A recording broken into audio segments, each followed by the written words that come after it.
Lalu kemudian apakah Joe Biden lewat pidatonya bisa meyakinkan warga Amerika Serikat kalau kebijakannya akan membawa kemakmuran dan persatuan bagi warga Amerika Serikat? Kita langsung tanya dan juga sapa jurnalis VOA Virginia Gunawan di Washington DC. Selamat pagi waktu Indonesia, selamat sore waktu Amerika Serikat. Virgi, beberapa jam lagi jelang pidato kenegaraan Joe Biden di depan Kongres, bagaimana persiapan di sana?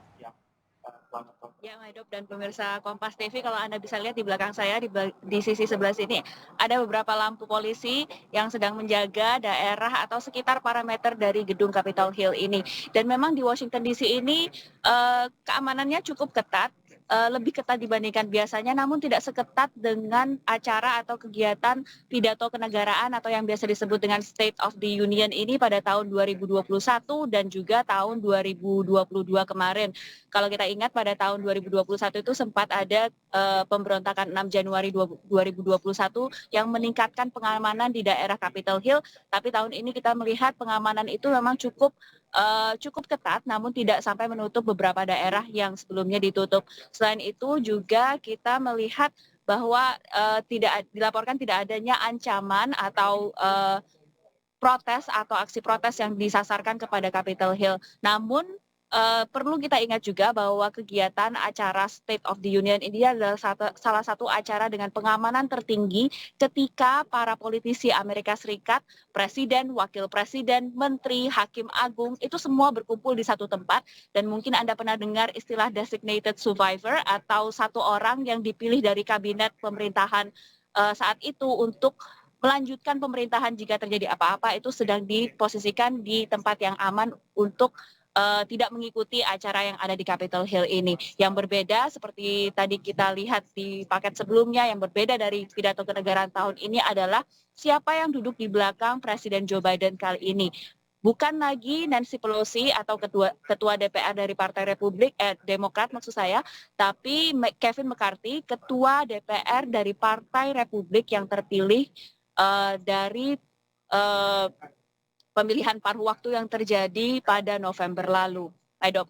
Ya, kemudian kalau itu kan tadi persiapan dari luar ya. Kalau untuk pidato Biden ada bocorankah termasuk juga kebijakan-kebijakan Biden yang selama ini juga dinilai kontra dengan DPR?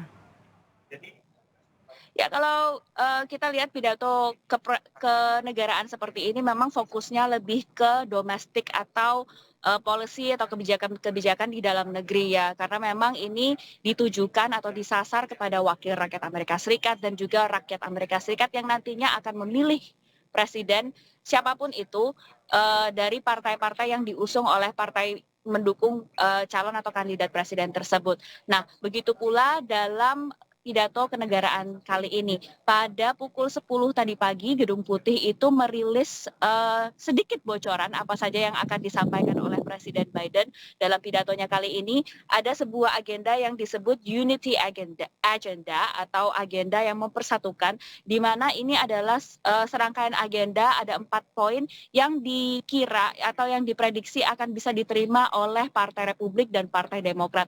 Antara lain ini akan membahas soal kesehatan mental, lalu inovasi untuk melawan kanker, komitmen terhadap militer Amerika Serikat atau veteran dari Amerika Serikat, dan juga bagaimana caranya menghadapi epidemi opioid dan juga overdosis obat-obatan terlarang yang terjadi di Amerika Serikat.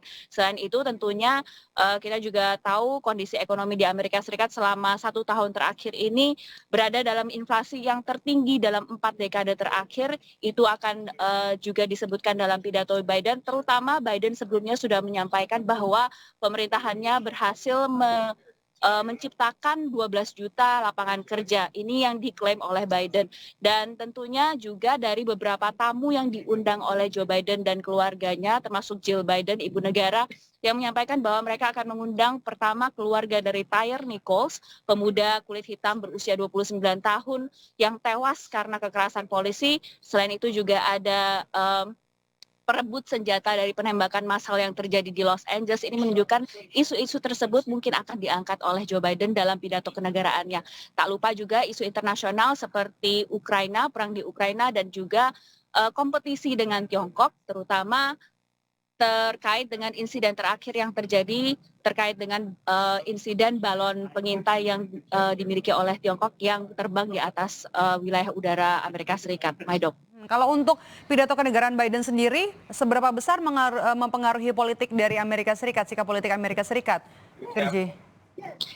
Ya untuk kali ini memang cukup penting ya kalau kita lihat karena selama 2 tahun terakhir atau selama separuh pertama dari jabatan Joe Biden ini menikmati dukungan yang cukup signifikan dari Badan Legislatif Amerika Serikat karena Partai Demokrat itu memang partai mayoritas di dalam eh, Badan Legislatif Amerika Serikat sehingga apapun RUU ataupun anggaran yang ingin diajukan Biden itu relatif lebih gampang untuk lolos dibandingkan kalau misalnya dikuasai oleh Partai Republik. Nah saat ini setelah pemilihan paruh waktu itu mengubah posisi dari Badan Legislatif ini yang perlu usaha bagi Presiden Biden untuk meyakinkan, memberikan alasan-alasan atau memberikan penjabaran apa sih yang bisa dicapai dengan menggunakan RUU yang ditawarkan dan anggaran yang ditawarkan kepada